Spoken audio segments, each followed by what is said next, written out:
warahmatullahi wabarakatuh. Halo teman-teman, kembali lagi dengan saya Aira Firana. Gimana nih kabar kalian? Baik kan? Jadi di video kali ini kita akan membahas tentang networking model. Dimulai dari pengertian networking model, gambaran cara kerja jaringan, serta pembahasan tentang OSI model dan TCP/IP model. Selain itu, kita juga akan membahas tentang struktur TCP/IP, fungsi utama TCP/IP, network layer, data link layer, physical layer, serta proses encapsulation dan decapsulation dalam pengiriman data di jaringan komputer. Jadi, untuk kalian yang ingin memahami tentang dasar-dasar jaringan komputer dengan lebih mudah, tonton video ini sampai habis ya teman-teman. Tanpa berlama-lama, langsung saja kita ke videonya. Jadi teman-teman, seperti apa yang tadi saya sampaikan, pada video kali ini kita akan membahas mengenai networking model, yaitu suatu aturan dasar dari dunia jaringan atau sistem jaringan komputer. Nah, di sini kita akan membahas apa sih networking model itu. Networking model adalah sebuah konsep dalam arsitektur jaringan yang digunakan sebagai standar dalam proses komunikasi data perangkat dalam jaringan. Selain menjadi standar, networking model ini juga memberikan panduan tentang bagaimana data dikirim, diterima, dan diproses dalam jaringan. Sebelum networking model ada, setiap vendor membuat atau memiliki networking modelnya masing-masing. Karena setiap vendor memiliki networking model yang berbeda, maka komunikasi antar vendor sulit dilakukan. Jadi, usaha untuk membangun suatu jaringan komputer yang sangat besar.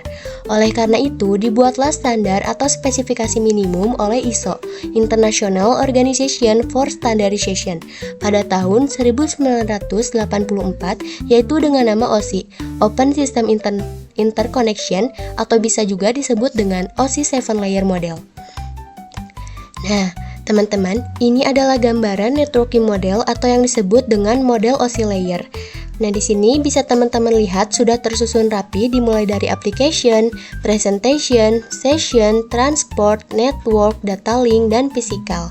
Ini cukup memudahkan kita ya teman-teman, karena sudah tersusun rapi, beraturan, dan sudah ada standarnya. Jadi setiap perusahaan atau vendor pasti memiliki peraturan yang sama, sehingga memudahkan kita untuk pembelajaran ataupun untuk berkolaborasi dengan vendor lainnya. Seperti yang kita ketahui, networking model terbagi menjadi dua bagian. Yang pertama adalah networking TCP/IP. Jika tadi ISO itu menerbitkan networking model yang bernama OSI, Open System Interconnection, adapun TCP/IP ini adalah seperti upgradean dari OSI layer. Karena dalam dunia jaringan itu semakin berkembang, jadinya pasti para perusahaan atau para organisasi terus berkolaborasi untuk terus memperbaiki sebuah sistem untuk mempermudah kehidupan teknologi manusia ke depannya. Jadi setelah memiliki OSI, maka OSI layer itu sekarang sudah jarang sekali digunakan hanya untuk kebutuhan edukasi seperti sekarang ini teman-teman. Jadi, networking sekarang menggunakan TCP/IP model karena TCP/IP lebih less formal dibandingkan OSI. Kenapa OSI ini sekarang jarang digunakan? Karena yang pertama ini lebih kompleks dan TCP/IP ini biasanya model yang dibuat lebih ringkas. Dan jika tadi kita lihat aturan di sini, OSI model layer itu memiliki 7 lapis, sedangkan TCP/IP ini sudah menggunakan 4-5 lapis. Sehingga sekarang lebih banyak orang yang menggunakan TCP/IP dibandingkan OSI layer. Sebaliknya, karena OSI lebih kompleks, maka sering digunakan untuk kebutuhan edukasi. Nah, selanjutnya kita harus mengenal apa OSI model itu.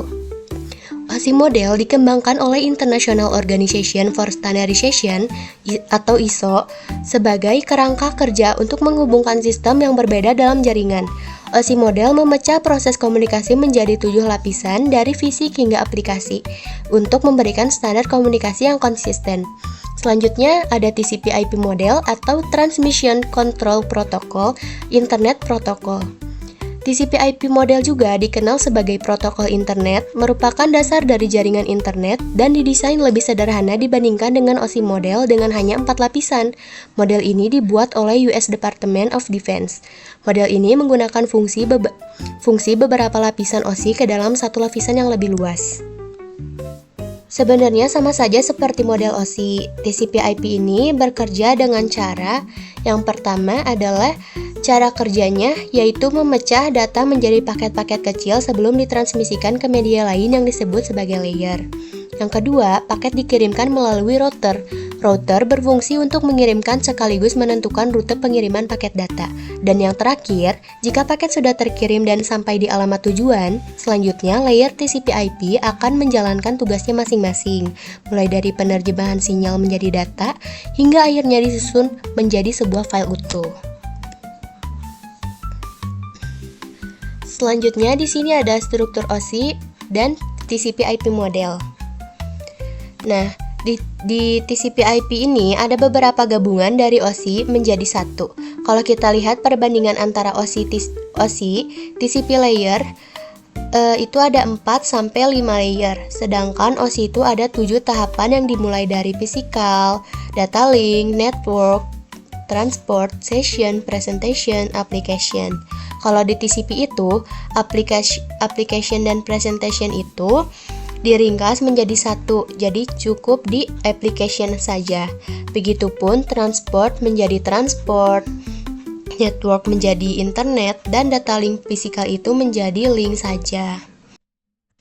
Selanjutnya, ada struktur TCP/IP model. Yang pertama ada application layer, melayani antarmuka untuk aplikasi atau perangkat lunak untuk aplikasi atau perangkat lunak untuk berkomunikasi melalui jaringan. Protokolnya ada HTTP, FTP, SMTP, dan lainnya. Yang kedua ada transport layer, mengatur pengiriman data dan memastikan keandalan komunikasi antar aplikasi pada host yang berbeda. Protokolnya TCP dan UDP. Selanjutnya, saya akan membahas sedikit tentang TCP/IP dan UDP. TCP/IP atau Transmission Control Protocol. TCP itu menggunakan koneksi, data dikirim secara berurutan, mencegah data yang macet, dan mempermudah dalam menemukan data dan memperbaiki kesalahan. Negatifnya, terdapat banyak komunikasi dua arah antara kedua pihak sehingga butuh waktu lebih lama. Sedangkan UDP atau User Datagram Protocol tidak berbasis koneksi, tanda pengenal atau nomor urut, tidak mengoreksi kesalahan pengirim, dan tidak peduli apabila paket hilang. Positifnya, UDP mengirimkan data jauh lebih cepat ketimbang TCP. Jadi, perbedaan antara TCP dan UDP itu sendiri adalah kalau TCP itu menggunakan basis internet koneksi, tapi kalau UDP itu tidak menggunakan internet koneksi. Dan kalau TCP itu datanya dikirim secara berurutan, sehingga mencegah data yang hilang karena dia memiliki seperti pengecekan data. Beda halnya dengan UDP. UDP itu tidak mengoreksi kesalahan. Jadi kalau misalkan ada paket yang hilang, UDP itu nggak akan peduli. Tapi kalau TCP itu dia lebih aman karena dia memeriksa terlebih dahulu apakah datanya lengkap atau tidak. Cuma memang minusnya adalah jika kita terjadi komunikasi dua arah antara kedua belah pihak, pasti membutuhkan waktu yang lebih lama.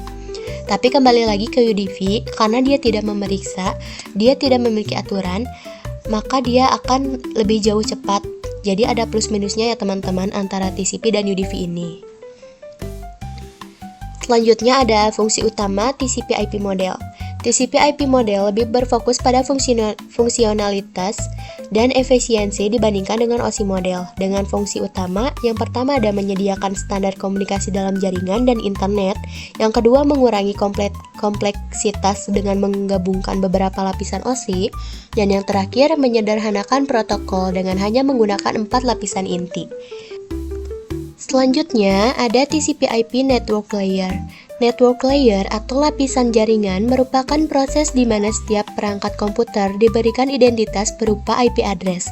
Pemberian IP address berperan sebagai alamat yang berguna untuk mengkoneksikan sejumlah perangkat dalam jaringan.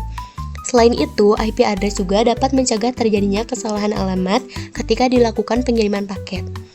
Untuk network layer hanya terdapat satu contoh, yaitu IP address. IP menyediakan dua fitur yang sangat penting, yaitu addressing dan routing, yang dimana berfungsi untuk menangani konektivitas dan pemilihan jalur. Setiap perangkat jaringan memerlukan alamat unik jaringan. Nah, jadi protokol di network layer itu hanya terdapat satu, yaitu IP address. Sedangkan di application itu ada beberapa protokol, seperti HTTP, FTP, SMTP, dan lainnya. Lalu di transport layer ada TCP dan UDP, maka di network layer itu hanya ada satu, yaitu IP address. Nah, yang terakhir ada data link dan physical layer. Data link mendefinisikan protokol yang dibutuhkan pada physical layer.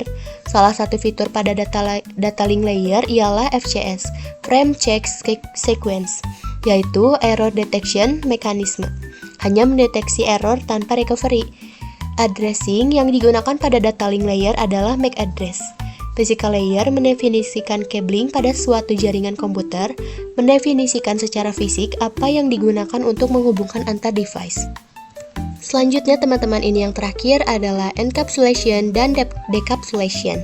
Pada komputer pengirim, terjadi proses pemecahan paket data menjadi paket yang lebih kecil dengan penamaan yang berbeda-beda sesuai dengan masing-masing layer.